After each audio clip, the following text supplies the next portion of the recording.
Bonjour, famille Méringuet.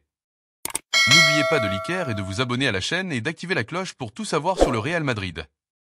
Dans cette vidéo, nous avons une bombe historique concernant le Real Madrid. Mais avant cela, nous devons parler de sujets très importants concernant notre club bien-aimé.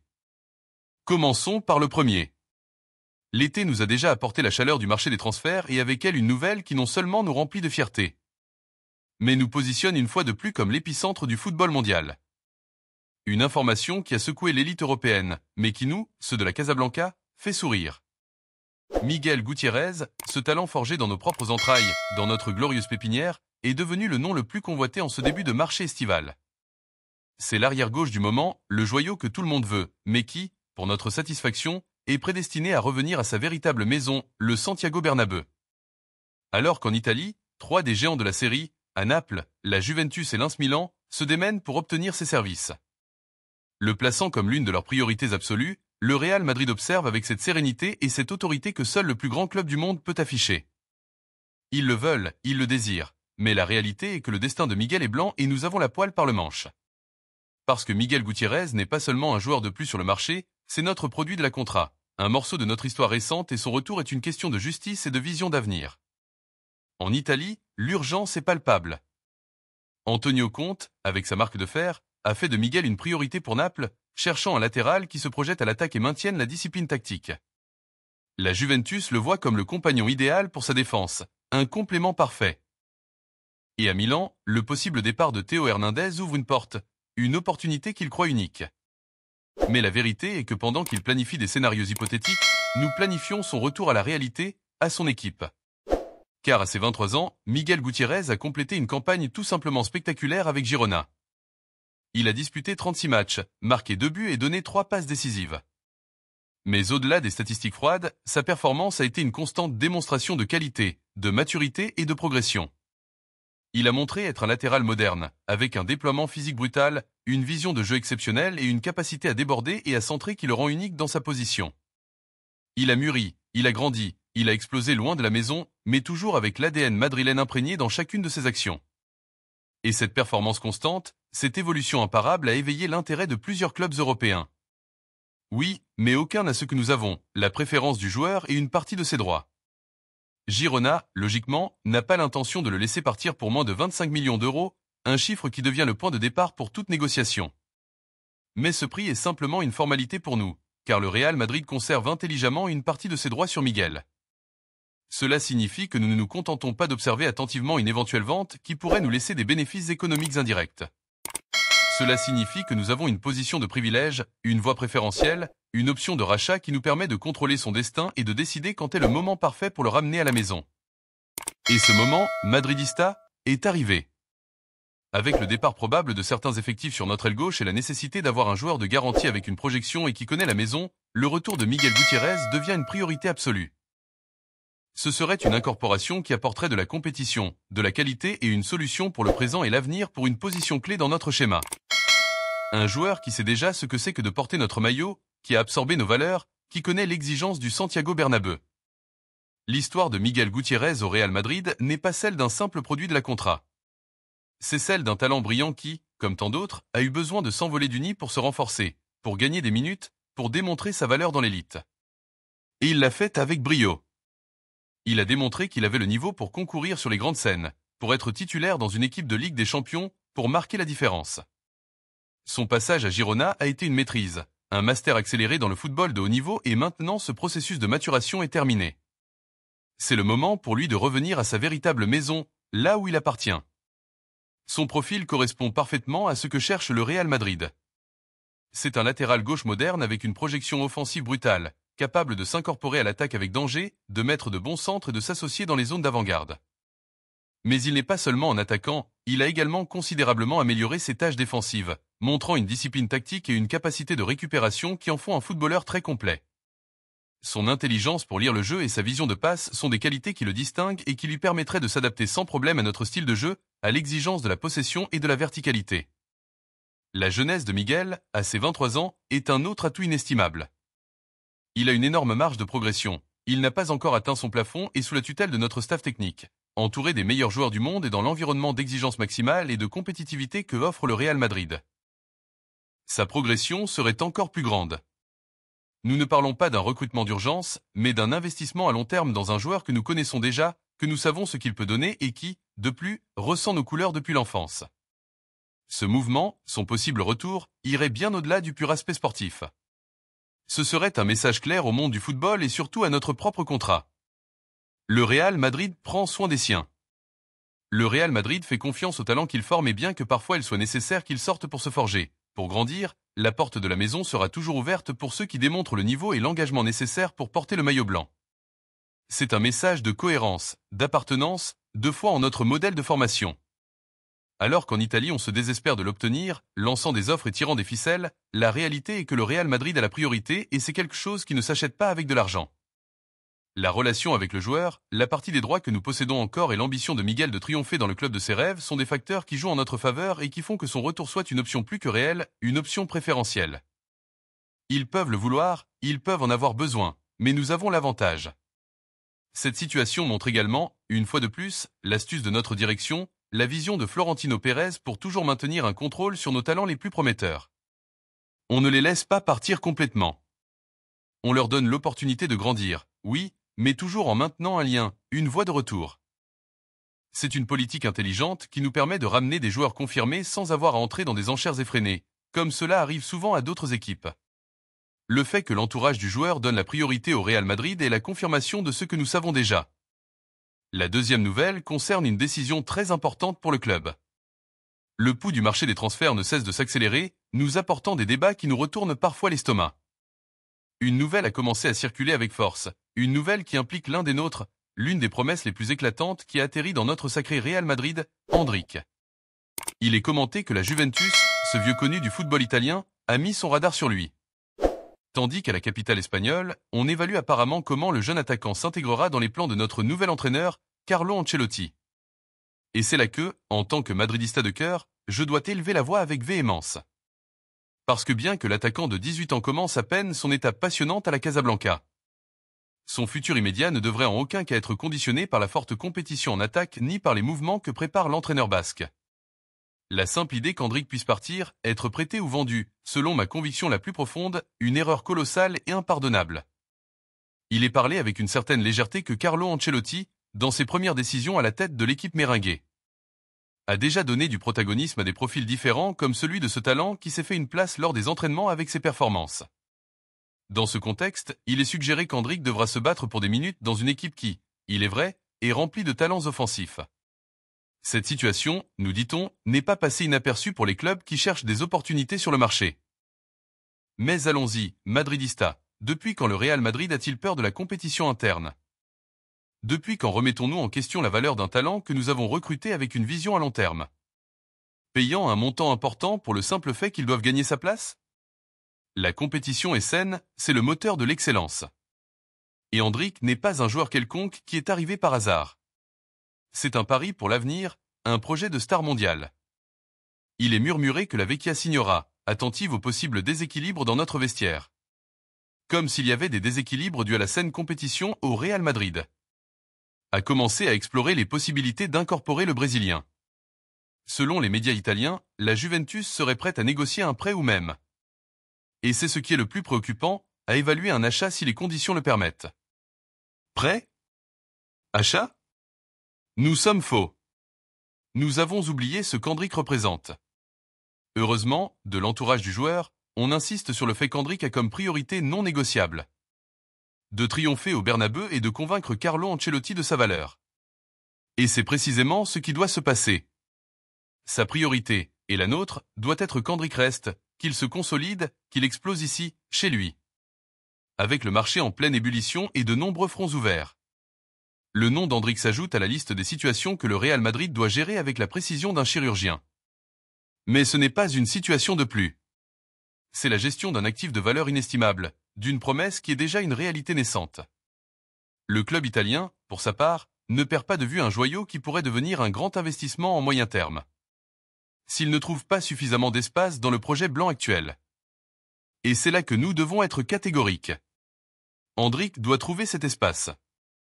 Il doit le gagner. Oui, mais avec des minutes ici, avec la confiance ici, avec le soutien du club qui a parié sur lui.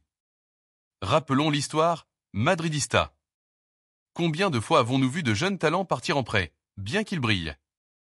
Ils ont ensuite du mal à trouver leur place en revenant. Combien de fois avons-nous regretté avoir laissé partir des joueurs qui, avec de la patience, seraient devenus des légendes? Endrick n'est pas un simple investissement, c'est un symbole de notre futur. De la vision de notre président pour assurer la domination dans les prochaines décennies. Le sortir maintenant, qu'il soit prêté ou vendu, serait un acte d'impatience que nous pourrions payer très cher. Son arrivée au Real Madrid a été célébrée par tout le madridisme. C'est un buteur né, un attaquant avec un instinct de tueur dans la surface que l'on ne voit pas souvent. Sa force, son panache, sa capacité à déborder et sa fin vorace de but en font un profil unique. Et tout cela à seulement 18 ans. Vraiment? Nous croyons qu'à cet âge et avec le talent qu'il possède, il a déjà atteint son plafond ou qu'il n'a pas sa place dans notre équipe. C'est absurde. Le Real Madrid se caractérise par l'excellence et par la capacité à polir des diamants. Endrick en est un. Il a besoin de minutes, oui, mais de minutes de qualité. Des minutes dans un environnement d'exigence maximale et parmi les meilleurs joueurs du monde. Y a-t-il de la compétition? Bien sûr. Et c'est ce qui rend ce club grand. Mais la compétition doit être un stimulant, pas une excuse pour prêter ou vendre nos actifs les plus précieux. Il est parlé que Carlo Ancelotti veut des profils différents. Compris? Mais Endrick n'est-il pas un profil qui peut enrichir n'importe quel système? Un attaquant avec sa puissance, sa capacité de frappe et sa mobilité est un trésor pour n'importe quel entraîneur. Sa jeunesse et sa marge de progression sont immenses. Un entraîneur avec la vision de Carlo Ancelotti devrait voir en Endrick non pas un problème, mais une opportunité, une arme secrète pour débloquer des matchs. Pour générer de la peur dans les défenses rivales. Peut-être que le rôle de titulaire indiscutable ne sera pas immédiat et c'est quelque chose qu'Endrick, avec sa maturité, comprend probablement, mais cela ne signifie pas qu'ils doivent partir. Le banc du Real Madrid n'est pas un lieu de punition. C'est un point de départ pour beaucoup, un lieu d'apprentissage et d'opportunité. C'est le tremplin pour ceux qui, avec du travail et de la patience, finissent par devenir des protagonistes. Ou peut-être que les grands joueurs n'ont-ils pas traversé des phases d'adaptation de moindre protagonisme avant d'exploser complètement. De plus, la philosophie du Real Madrid a toujours été de parier sur le talent jeune, sur la projection. Nous avons amené Endrick avec cette mentalité. Avec l'objectif qu'il devienne l'un des grands noms de la prochaine décennie au Bernabeu. Allons-nous maintenant jeter ce pari à la poubelle sitôt à cause de la simple présence de compétition? Ce serait un signe de faiblesse, de manque de conviction dans nos propres décisions. La joyeuse brésilienne est une étiquette qui lui a été donnée à juste titre. Il a démontré au Brésil, malgré sa jeunesse, une capacité à marquer et une détermination qui le rendent spécial. L'amener en Europe, au Real Madrid, était la culmination de ce processus de formation. Le pas définitif pour qu'il explose comme une star mondiale. Lui refuser cette opportunité ici, dans le club de ses rêves, serait lui rendre un mauvais service dans sa carrière et surtout une perte irréparable pour nous. La troisième nouvelle concerne une énorme bombe à Madrid. Le marché des transferts suit son cours, mais dans les bureaux de notre glorieux Real Madrid. Les mouvements ne sont pas le fruit du hasard ou de l'improvisation, mais d'une planification millimétrique. Et aujourd'hui, nous avons une nouvelle qui nous remplit de joie et qui confirme la vision stratégique de notre club. Le Real Madrid est sur le point de faire un pas de plus dans la rénovation progressive de son effectif. Avec l'incorporation d'un joueur qui a gagné en importance sur la scène européenne grâce à son travail. Une régularité étonnante et une mentalité compétitive qui s'intègrent parfaitement à l'ADN indéniable du club blanc. Il s'agit d'Alvaro Carra, le talentueux latéral gauche espagnol qui évolue actuellement au Benfica. Et dont l'arrivée au majestueux Santiago Bernabéu semble n'être plus qu'une question de temps, le temps des dernières formalités. Des sources proches du vestiaire lisboète, avec la fiabilité que nous aimons, assure que le joueur a dit au revoir à ses coéquipiers dans les dernières heures. Confirmant ce qui se prépare depuis des jours dans les bureaux de Valdebebas avec cette discrétion qui nous caractérise. Le transfert est complètement clos, en attendant l'officialisation de la part du club. Et ce n'est pas une incorporation mineure du tout. Carra arrive comme un pari ferme et personnel de notre nouvel entraîneur, Carlo Ancelotti, qui a été clair et catégorique avec la direction. Il veut compter sur lui dès le début de la saison et le voit non seulement comme un complément, mais comme un possible titulaire pour son système, une pièce clé dans la construction de l'équipe qui dominera l'Europe. C'est le genre de transfert qui nous émeut, ceux qui se font avec la tête, avec une projection. Et avec l'aval de ceux qui connaissent vraiment le football. L'opération tournera autour des 40 millions d'euros, un chiffre qui, bien que significatif dans le contexte actuel du football, est tout à fait abordable pour un club avec la solvabilité du Real Madrid. Et ce qui est plus important, cet investissement n'est pas seulement pour le présent immédiat, mais il est destiné à un footballeur avec une capacité de croissance et de performance à long terme, qui nous assure d'amortir chaque euro investi. Dans un marché aussi gonflé et parfois irrationnel que l'actuel, où les latéraux de niveau se font rares et leurs prix s'envolent, parier sur un jeune joueur national formé dans des ligues compétitives et avec une expérience internationale de premier niveau est une décision cohérente, stratégique et bien fondée. Kara a absolument tout pour se consolider comme l'un des grands noms de l'effectif méringué dans les prochaines années, pour être un pilier de notre défense. Ici, on ne dépense pas par caprice ou pour faire les gros titres. Ici, on investit avec intelligence, on cherche le profil dont nous avons besoin. On analyse sa performance et son potentiel et on agit avec la fermeté d'un club qui sait ce qu'il veut. Alvaro Kara n'est pas une promesse quelconque. C'est un footballeur qui a déjà démontré sa valeur, sa capacité à concourir au plus haut niveau et à s'adapter à différents environnements. C'est un recrutement qui ne comble pas seulement un besoin, mais qui l'élève. Ce qui convainc le plus à Valdebebas, et c'est quelque chose que nous valorisons par-dessus tout au Real Madrid. Ce n'est pas seulement sa projection technique, qui est indéniable, mais son caractère, sa personnalité sur le terrain. Alvaro Kara n'est pas un latéral de profil bas qui se limite à remplir son rôle en défense, à passer inaperçu. C'est un joueur courageux, vertical, avec une vocation offensive marquée, qui le pousse à fouler le terrain adverse avec audace, et avec une capacité de sacrifice et de travail qui s'aligne parfaitement avec ce qu'exige le Bernabeu, avec ce que représente notre blason. Son déploiement physique est formidable, une source inépuisable d'énergie sur le flanc. Son intensité dans chaque action, sa capacité à corriger en retrait avec une vitesse impressionnante, et son intelligence tactique pour lire les jeux en font un profil très complet, un latéral total. De plus, il possède une frappe de balle précise, un bon centre depuis le flanc qui cherche la conclusion de nos attaquants, et une vision pour s'associer en cours qui démontre sa qualité technique. Tout cela, uni à sa jeunesse, à ses seulement 21 ans et à une maturité personnelle qui étonne pour son âge, en font un recrutement de présent immédiat et d'avenir prometteur. C'est le type de joueur qui se donne à fond dans chaque match, qui ne considère pas un ballon comme perdu et qui cherche toujours à aller de l'avant. C'est l'ADN madrilène. L'arrivée de Kara ne répond pas à un simple caprice de dernière minute, ni à une opportunité de marché qui se serait présentée soudainement. C'est le fruit d'une analyse profonde et minutieuse des besoins de l'équipe, d'une évaluation détaillée de ce que le latéral peut apporter dans une position où, soyons honnêtes, nous n'avons pas eu de garantie pleine lors des dernières saisons. Le flanc gauche a été parfois un point de préoccupation et maintenant, avec Kara, cette préoccupation se transforme en illusion et en solidité. Carlo Ancelotti, qui connaît parfaitement le style du football européen, son intensité et ses exigences, a évalué positivement le profil du joueur. Il considère, et c'est clé, que Alvaro peut s'adapter rapidement au rythme de la compétition espagnole, grâce à son passage réussi dans des ligues aussi compétitives que la Première Ligue, où il a été prêté, et la portugaise. À ses 21 ans, Kara a déjà disputé des rencontres de très haute exigence. Il a démontré qu'il ne se laisse pas submerger par la pression de jouer dans des stades mythiques, et a été un titulaire indiscutable dans une équipe comme le Benfica, qui a lutté pour des titres et a concouru en Europe. Cette expérience est une valeur ajoutée inestimable. Ancelotti le veut dans son système parce qu'il comprend que sa polyvalence lui permet de s'adapter à différents schémas tactiques, que sa capacité à défendre et à attaquer de la même manière donne de l'équilibre à l'équipe, et que sa jeunesse lui garantit une progression qui le mènera à être un joueur d'élite mondiale. C'est le type de recrutement dont un entraîneur avec la vision d'Ancelotti a besoin, pour construire une équipe gagnante et dominante. Au Real Madrid, on cherche du talent, bien sûr, mais aussi, et avec la même intensité, de l'engagement.